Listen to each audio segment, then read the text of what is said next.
Bientôt 5 mois que nous avons notre nouveau Le Voyageur RX 850. Je crois qu'il était temps qu'on te le présente enfin. Je suis avec ma cadreuse, charmante cadreuse, Nathalie. On commence le tour maintenant.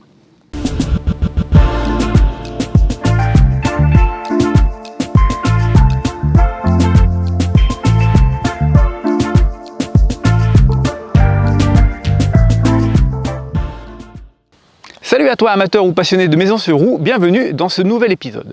Si tu nous suis depuis le début, nous avons eu un camping-car McLouis en moins de 3,5 tonnes, un Yearling 21 à lit pavillon. Dans une vidéo dont je te mets le numéro juste en dessous, nous avons expliqué pourquoi nous souhaitions choisir et passer sur autre chose. Le autre chose, il est là. Alors, commençons tout de suite par les caractéristiques de ce véhicule. C'est donc un voyageur de la gamme RX, modèle 850 parce que lit central.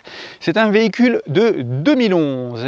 La gamme RX Platinum était à l'époque, on va dire, le haut de gamme de chez Le Voyageur. Le porteur, c'est écrit ici, c'est un Mercedes V6 indestructible en boîte 6 manuel, c'est un choix. Sa taille, alors c'est selon, sur le manuel de Le Voyageur, il fait 7,37 m de long. Sur la plaque du fabricant, il fait 7,42 m. Tu choisis. Au niveau de la hauteur, on a 2,94 m et 2,36 m de largeur. Nous commençons traditionnellement par la présentation de l'extérieur. Alors, quoi te dire là-dessus? C'est un véhicule qui est équipé de rétroviseurs type bus et franchement, je trouve ça assez génial. On a vraiment une très bonne vue. Un pare-brise, je ne veux pas savoir combien ça va coûter si jamais on le pète, mais je dois avouer aussi qu'au niveau luminosité et panorama quand tu conduis, c'est un véritable petit bonheur. C'est parti pour le tour des soutes et des équipements. Petit détail qui a son importance, nous avons sur ce véhicule des vitres de côté en double vitrage très appréciables pour l'isolation phonique et au niveau de la température. Alors, c'est parti pour la première soute. Du très classique, la soute à gaz. Nous avons deux bouteilles de gaz comme nous avions au niveau du McLouis. La différence, c'est que nous avons un système de sécurité qui nous permet de laisser le gaz ouvert quand nous roulons. Deuxième compartiment, l'électricité. Alors, je dois t'avouer que c'est un compartiment où je n'aime pas trop mettre mon nez et pourtant, j'ai dû le faire déjà plusieurs fois. Tout ce qui est fusible, enfin une bonne partie des fusibles se trouve ici. En particulier pour tout ce qui concerne le panneau de contrôle, et tu le vois également, c'est notre système de rangement pour les chaussons. Juste au-dessus, tu le vois également, nous avons un des deux sièges passagers, ce qui fait de ce camping-car un 4 places carte grise. Un petit accessoire sur ce camping-car dont on ne saurait plus se passer, un marchepied électrique, ça c'est un petit bonheur. Sécurité, quand tu tournes la clé de contact, si tu l'as oublié, il rentre tout seul. La porte. C'est marqué dessus, c'est une porte Artal. Cette porte, elle a une petite histoire. Je t'envoie vers une de nos vidéos. Alors, c'est censé être une porte Dodge Qualitat. Artal, c'est une marque allemande. Mais bon, on a eu quelques petits soucis. Ce que je peux dire de bien sur cette porte, c'est que au niveau construction, c'est du solide. Quand tu l'ouvres, quand tu la fermes, tu sens que c'est de la porte, presque de la porte de maison. Et quand tu regardes au niveau des fermetures, tu as 3 points de sécurité en acier. À mon avis, celui qui voudra rentrer là, il faudra vraiment qu'il y aille au pied de biche. On continue. Bon, deux grilles, une ici, une là. Ça laisse présager un grand frigo, l'évacuation de l'humidité du frigo.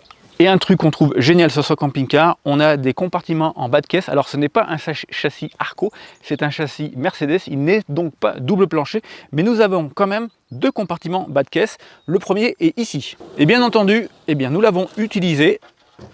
À l'intérieur, nous avons rangé un réchaud de secours et un petit accessoire que nous avons pris pour Noël pour faire un grand plaisir à Nat. C'est tout simplement une plancha qui n'a pas encore été inauguré, peut-être aujourd'hui, il fait super beau. Quoi qu'il en soit, c'est super pratique avec sa rallonge, parce que tu vas le voir, on peut la brancher sur le camping-car. Une autre des particularités de ce camping-car, je te l'ai dit, c'est un Mercedes, il est monté sur porteur Sprinter 519. Là, on a des roues jumelées pour pouvoir assumer la charge avec un joli enjoliveur très vintage. Juste au-dessus, du classique. Alors la couleur n'est pas la même que le camping-car puisque c'était cassé et que le concessionnaire nous l'a changé. C'est pas grave, ça fait son job. c'est l'accès à la prise 220 si tu veux recharger ton camping-car à la maison ou dans un camping. Et on arrive enfin à la soute. Nous n'avons pas perdu de place par rapport à notre McLouis et ça c'est appréciable. On a une grande soute. Alors cette soute, nous l'avons aménagée comme on pouvait aujourd'hui. Comme tu le vois, on s'est muni de nouveau d'un porte-chaussures et à l'intérieur, on peut en mettre du stock. T'imagines même pas ce qu'on peut mettre comme stock. Dans la soute, tu as accès à des fonctions qui sont très intéressantes. On a parlé de plancha, arrivée gaz extérieur, il y a encore le manuel. Je ne suis pas sûr que l'ancien propriétaire, et j'ai oublié de le préciser, quand nous l'avions acheté, c'est une première main. Je ne suis pas sûr que l'ancien propriétaire l'ait utilisé. Ça mériterait d'avoir un petit peu d'huile là-dedans. Là, nous avons accès à la pompe à eau, à un compartiment de fusible, et chose très intéressante, à une douchette eau chaude, eau froide, ainsi qu'à la purge de l'eau quand tu es stationné à la maison et que tu veux vider ton réservoir d'eau propre. Deux autres accessoires intéressants sur ce camping-car, du classique aussi, mais c'est intéressant de les avoir. Nous avons un store, c'est un store manuel, mais il a le mérite d'être là également. Et nous avons une petite LED extérieure pour les petits apéros en soirée d'été. Derrière, c'est du grand classique aussi. On commence par cet autocollant qui rappelle que c'est un poids lourd. Ensuite, on a des éclairages assez vintage que je trouve plutôt sympa. Il est arrivé avec un porte-vélo de vélo et avec un truc intéressant, une petite manivelle qui permet de descendre le porte-vélo quasiment jusqu'au sol. Si un jour nous prenons des vélos électriques, je pense que je serais content d'avoir ça pour faire grimper les 20 kg. Caméra de recul. Les indices de vitesse, il ne faut pas les oublier. Pareil, on est en poids lourd. Alors, je te rassure, un 110 avec un véhicule qui fait presque 5 tonnes, tu te calmes parce que ce petit bébé là il consomme 14 litres au 100 quand je roule à 100 sur l'autoroute, sans vent ou à la limite avec le vent dans le dos, donc 110 je trouve que c'est très bien. Ça sur les voies rapides et ça sur toutes les nationales et départementales de France et de Navarre. Deuxième partie de la soute, ici l'ouverture pour les eaux propres. Sur ce véhicule, nous avons 130 litres d'eau propre et 110 litres d'eau usée. Il existait sur les voyageurs l'option pour porter ça à 200 litres d'eau propre. L'ancien propriétaire a pris d'autres options, mais pas celle-là. Nous, on trouve que c'est dommage. Quoi qu'il en soit, nous avons 30 litres de plus que dans notre McLouis et ça se ressent parce que là, nous sommes à 4 jours de vadrouille et il nous en reste encore, alors qu'avant, on tapait déjà un petit peu dans le jerrycan. Là, je te présente pas l'indispensable. Ici, chose très intéressante sur ce type de véhicule, nous avons un chauffage Aldé. C'est un Aldé 3010. Alors, pour te résumer ce que c'est, compare ça à un chauffage central. En fait, ce véhicule et tous les véhicules qui sont équipés d'Aldé ont un espèce de serpentin qui circule dans les planchers du camping-car, ce qui nous amène un chauffage au sol, rien que ça. Nous avons des grilles de chauffage comme à la maison et nous avons un chauffe-eau très rapide par rapport au Truma 4. Très franchement, depuis que nous avons ça, nous trouvons que notre confort, surtout pendant les étapes un petit peu fraîches, s'est considérablement amélioré. Et nous avons la purge du chauffe-eau ici, pour les moments où il fait plutôt frais chez nous et où il ne vaut mieux pas laisser d'eau dans les tuyaux. Le propriétaire a fait monter sur son camping-car une batterie lithium 160 ampères et là depuis que nous avons ça, c'est un petit bonheur, ça nous change de ce que nous avions avant. Impossible pour l'instant de la mettre en défaut. Il faut dire aussi que le véhicule est équipé d'un alternateur renforcé. Il nous faut quelques dizaines de kilomètres pour recharger la batterie quasiment à pleine capacité. Ça, c'est un vrai bonheur. Nous avons le coupe-circuit et nous avons un convertisseur 600 watts que nous pouvons activer depuis l'intérieur. Je t'ai dit que nous avions deux compartiments en bas de caisse. Voici le deuxième. Et là, on rigole pas. Au niveau de la taille, alors certains diront qu'on peut mettre un cadavre à l'intérieur. Pourquoi pas? Mais nous, de toute manière, nous ne pourrons pas. Il n'y a plus de place. Parce que là-dessus, je mets tout le matériel d'entretien et d'étape de Léonard. Des outils, de l'électricité, des accessoires pour l'eau, des accessoires d'entretien, des accessoires pour les nettoyer. On peut mettre jusqu'à 70 kg, c'est un vrai bonheur. Il est neuf, il a été totalement changé par le concessionnaire juste après que nous ayons acheté ce camping-car. La trappe à gasoil, a priori nous avons un réservoir de 70 litres, j'aurais préféré plus, mais l'avantage c'est que quand tu passes à la pompe, tu pleures moins, le montant est moins élevé. L'inconvénient c'est que tu pleures plus souvent parce que tu dois y aller plus souvent. La dernière trappe, le dernier compartiment, une option qui a fait monter l'ancien propriétaire. On parle ici d'une pile à combustible EFOY. Alors, on s'en est pas encore servi et il est même pas sûr qu'on s'en serve une fois vu la capacité de la batterie lithium juste à côté. Le principe, en très résumé, c'est tout simplement qu'avec le combustible qui est là, qui coûte une blinde, tu alimentes cette pile qui va générer de l'énergie pour recharger ta batterie. Ce peut être un gros plus si vraiment tu te trouves en rade, mais on verra si vraiment c'est nécessaire. Au fond là-bas, tu as toutes les pressions de gonflage de tes pneus. Alors, si tu es observateur, tu as dû t'en apercevoir, il n'y a pas de porte conducteur, il n'y a pas non plus de porte passager, tu te retrouves donc avec une seule porte d'entrée. Ce camping-car, c'était le fleuron à l'époque de la marque Le Voyageur, et sur les liners, donc les véhicules vraiment haut de gamme, il n'y a pas de porte conducteur. Si tu la voulais, il fallait prendre l'option. Inconvénient, c'est lors des manœuvres, je suis obligé de descendre par la porte principale. Avantage, au niveau isolation phonique, température et surtout sécurité, il y a un gros plus, c'est un point d'entrée de moins pour les voleurs. On en a terminé avec la présentation extérieure de Léonard, on passe à l'intérieur. Quand tu ouvres la porte Artal, tu as deux charnières plutôt très costauds et tu as ici ce qu'il faut pour retenir la porte en cas de vent et c'est très appréciable. Alors, je suis en chaussettes, Nat sera également en chaussettes. Ne nous en veux pas, on a fait le ménage avant de filmer. Nous voilà dans ce qu'on appelle traditionnellement la cabine de pilotage. Alors, sur un intégral, un des gros avantages, c'est que tu as un immense tableau de bord. On va donc pouvoir mettre plein de cochonneries ou plutôt de la déco, comme dirait Nat. Nous avons des rideaux mis en place par les anciens propriétaires. Alors, ils sont occultants et un petit peu thermiques. Bon, très franchement, le look cacadois, ça va pas le faire. On va les changer. Nous avons un pare-soleil type bus. Ça, c'est très pratique, c'est génial. Deux accessoires que j'ai montés mais qui évidemment n'ont pas été livrés avec le camping-car. Un écran qui sert également d'autoradio, des haut-parleurs partout dans le camping-car, y compris dans la chambre. La caméra de recul arrive dessus. Quoi te dire d'autre sur ce porteur? La boîte 6, ça se confirme, une option prise par l'ancien propriétaire et que je trouve absolument géniale. Nous avons le Telma sur ce véhicule. Le Telma, c'est quoi? C'est un ralentisseur à 4 positions qui te permet de ralentir ton véhicule, par exemple quand tu arrives dans un rond-point ou quand tu vas dans une descente, sans faire appel à tes freins ou à ton frein moteur ou en renfort de tes freins et de ton frein moteur.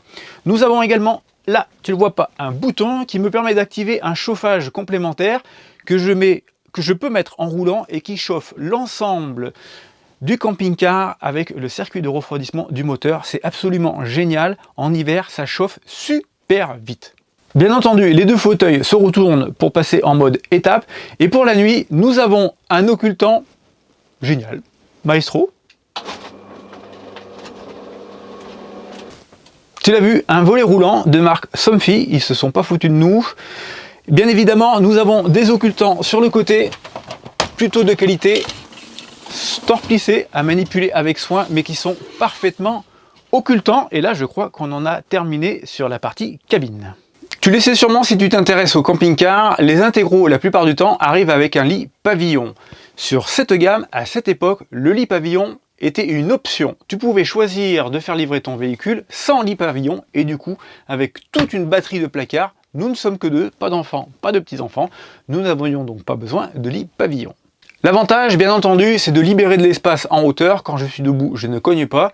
Et c'est de pouvoir mettre des rangements supplémentaires qui sont larges et profonds. Et tu vois, je les ai déjà en partie tous remplis. C'est vraiment un gros plus. Mais on a tellement d'espace qu'on a encore des placards vides. Je ne l'ai pas dit, mais classique aussi sur les intégraux, nous avons de chaque côté conducteur et passager un petit coffre pour mettre les papiers, la bouteille d'eau, la lecture pour madame pendant que nous roulons. Ça aussi, c'est très appréciable avec deux petites bouches de chauffage. Nous voilà dans la partie salon. Alors, je vais fermer un petit peu pour que tu puisses me voir correctement. Quand tu passes sur un camping-car avec un lit permanent, nécessairement, l'espace pour le lit, il faut le gagner quelque part. Nous avions un lit pavillon avec un salon qui nous permettait de nous allonger le soir ou la journée pour nous reposer sans être obligé de baisser le lit. Là, sur ce véhicule, c'est tout simplement impossible. Nous avons une petite banquette à droite, une petite banquette à gauche, deux sièges qui se retournent, une table ronde, c'est pas très ergonomique les tables rondes, mais bon, qui se règle, ce qui permet quand même d'être à 4 pour prendre l'apéro ou casser la croûte. Toujours dans le salon, des placards tout le long pour ranger tes affaires, ta cuisine, tes aliments, tes accessoires, des vêtements, de la déco, ce que tu veux. Il y a de la place, tellement de la place, que des placards vides, on en a plusieurs. Un petit gadget qu'a mis le voyageur à l'époque, c'est un bar. Ça, c'est génial. On peut stocker nos bouteilles de jus de raisin pour le soir, pour le midi, prendre un petit apéro, boire un petit verre. Ils ont eu une petite LED là-dessus, c'est tout choubidou, pour faire une petite ambiance tamisée au niveau du salon. Autre chose très appréciable sur ce véhicule, nous avons deux grands lanterneaux, un dans le salon, un dans la chambre. Et ça, je dois t'avouer qu'au niveau de la lumière, c'est absolument génial. Tu les ouvres à la manivelle, occultant moustiquaire bien entendu, des petites lumières, des LED un peu partout pour une ambiance tamisée, pour une soirée en amoureux. Du classique également dans les camping-cars, les panneaux de contrôle. Je dis les panneaux de contrôle parce que comme tu peux le voir, il y en a plusieurs.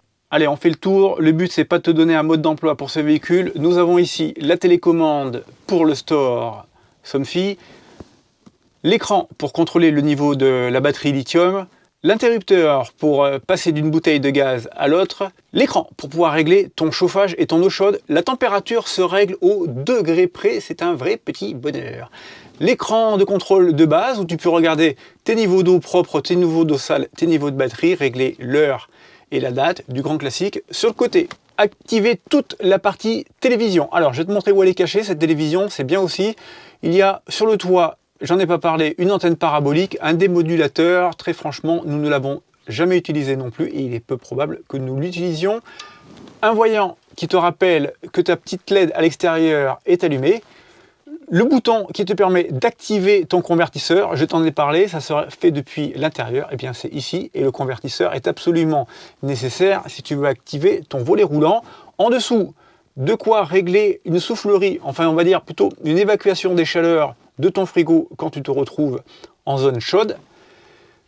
L'activation et le réglage de ta pile à combustible et feuille, et de quoi régler l'antenne parabolique automatique, tu sais tout. Nous sommes maintenant dans un endroit stratégique dans nos maisons sur roues, la cuisine. Alors la cuisine, eh bien, c'est du grand classique. Que dire? Un évier, un réchaud, un petit décrochage ici qui permet de garder de l'espace et des placards, elle est très très fonctionnelle. On regarde ça en détail. Au niveau des placards, c'est design, ce petit arrondi, ces couleurs qui cassent. Il y a de la place, c'est profond, on peut mettre vaisselle, aliments, ce qu'on veut dedans. C'est plutôt très fonctionnel. Un autre placard à côté, des rangements plutôt esthétiques pour les épices, ça habille toujours un petit peu. Ça a été mis en place par le concessionnaire puisque l'ancien propriétaire avait fait pas mal de dégâts. C'est pas très heureux, je pense qu'on va le changer, le recouvrir. On ne sait pas encore avec quoi, on cherche avec Nat mais on ne trouve pas. Le plan de travail, on s'en est servi évidemment sur nos deux premières vadrouilles et on arrive à bosser dessus, il n'y a aucun problème. Au niveau du lavabo, classique, lavabo rond, en inox, avec un robinet qui fait plutôt design. Une petite particularité, c'est qu'on a un stop-goutte, tu mets ça vers le haut et ça évite que ça goutte sur ta vitre. Alors la petite chose, c'est qu'on s'est déjà fait piéger avec Nat. Si ça s'est levé et que tu ouvres ton eau, eh ben, tu prends une bonne douche. Un gaz 3 feux, ben, c'est classique aussi à cette époque. On n'aime pas trop ça parce que finalement tu peux pas mettre de grandes poêles, c'est mal foutu, mais bon, c'est fonctionnel, on va pas dire le contraire. Un piezo pour l'allumage. On passe maintenant aux tiroirs. Ben, les tiroirs, on n'a pas réussi à les remplir totalement. On a un petit peu moins d'espace que dans notre McLouis, mais ça va très bien. Tu peux mettre ta vaisselle, tu le vois, il n'y a pas de stop comme sur le McLouis. Tu peux mettre ici ce que tu veux. Il y a de la place. Ici, toujours ce petit arrondi, nous on s'en sert pour mettre les produits d'entretien. Et là, nous avons deux grands tiroirs qui permettent encore de mettre de la vaisselle ou des accessoires. Et ici, quelque chose plutôt d'ingénieux. La vaisselle, une grille dans laquelle tu mets ce que tu veux au niveau entretien ou assaisonnement. Tu le vois, cette cuisine elle est fonctionnelle. Jusqu'à maintenant, on fait que des bons petits plats dedans, c'est qu'elle est parfaite pour nous. Les derniers éléments de cuisine, pas les moins importants, mais avant je te parle de ça. Alors, le voyageur s'est dit que comme c'était un véhicule premium, tu devais pouvoir mettre tes coupes de champagne, ce que nous avons fait bien entendu. Le souci, c'est que le système de fixation n'est pas adapté et les coupes de champagne s'entrechoquent. On n'a pas envie de tout casser, donc pour l'instant, on ne l'utilise pas. La plus grande utilité de ça, c'est de cacher un accessoire assez moche. La télé, elle est montée sur un bras articulé, elle est reliée à son antenne parabolique. Le concessionnaire nous l'a changé pour mettre une télé connectée, c'est parfait pour nous, ça nous permet de regarder nos confrères de YouTube. Et ensuite, nous avons un bloc complet Dometic. Là, le jour où il va tomber en panne, celui-là, je pense qu'on va pleurer avec Nat. Il y en a pour un bras. Lui, là, très intéressant. Nous ne l'avions pas avant. Un four à gaz.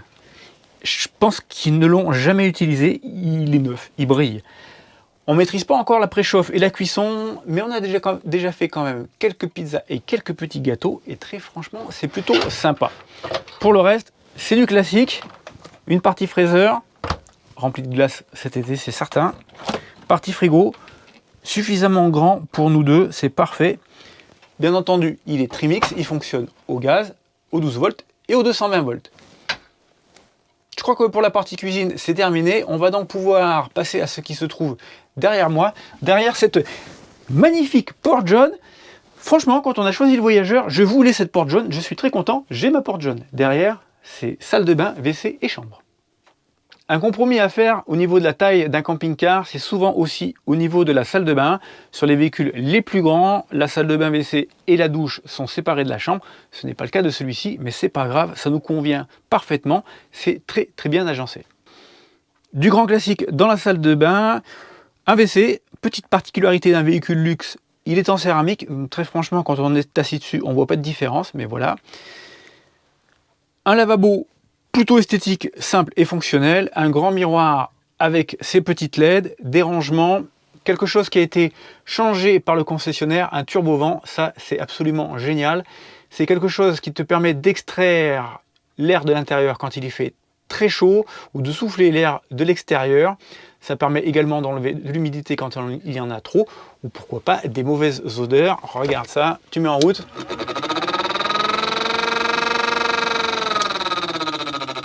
Ça fait du bruit, c'est pas très esthétique, mais c'est très pratique. La douche est un petit peu moins grande que ce que nous avions avant, mais une fois que tu es dedans, rien à dire, elle est très pratique. Un petit lanterneau avec sa moustiquière, un porte-serviette, ça arrive avec le véhicule, une petite lampe et un chauffage Aldé.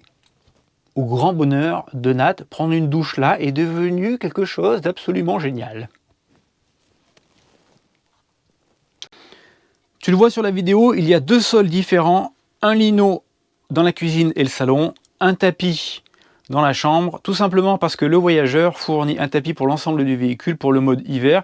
Nous avons décidé de l'enlever dans le salon, c'est plus sympa, c'est clair, c'est très fonctionnel et aussi c'est plus simple à entretenir.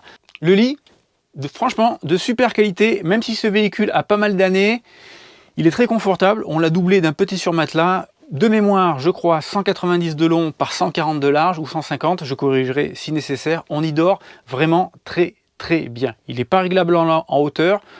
Si tu as besoin, tu prends une petite marchette, mais franchement, on passe des nuits dedans absolument merveilleuses. Au niveau des rangements, du grand classique aussi dans ces véhicules, de chaque côté, à droite et à gauche, tu as une penderie éclairée dans laquelle tu peux mettre tes vestes, tes chemises, ce que tu veux.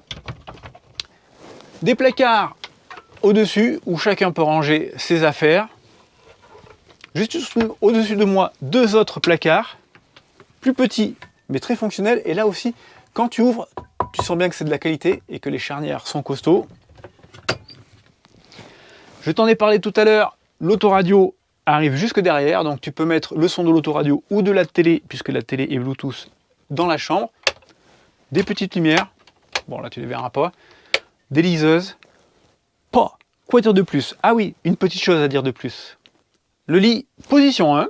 Position 2, tu peux régler ton lit électriquement. L'avantage, c'est que tu libères de la place au niveau du passage. Tu as une position pour pouvoir lire la journée ou le soir. C'est très pratique. Mention spéciale au rideau. Installation de Nat. Laurence, si tu nous entends, On appelle ça du shabby chic, je crois. Bien évidemment, on a du chauffage à l'intérieur, un grand lanterneau. Et le matin, quand tu te réveilles, la première chose que je fais, c'est d'enlever le couletant, d'actionner l'ouverture du lanterneau. Et le bruit que tu entends là, le matin, normalement, c'est les oiseaux. Et voilà, tu as fait le tour de notre Léonard. Si tu veux savoir pourquoi il s'appelle Léonard, je t'invite à aller voir la vidéo qui traite du choix du nom. J'espère que je n'ai rien oublié, j'espère que ça t'a plu, que ça te donnera envie de connaître cette gamme et pourquoi pas de passer sur un intégral en lit central. Quoi qu'il en soit, nous sommes en vadrouille actuellement au moment où on tourne cette vidéo. Nous continuons cette vadrouille. On se retrouve bientôt.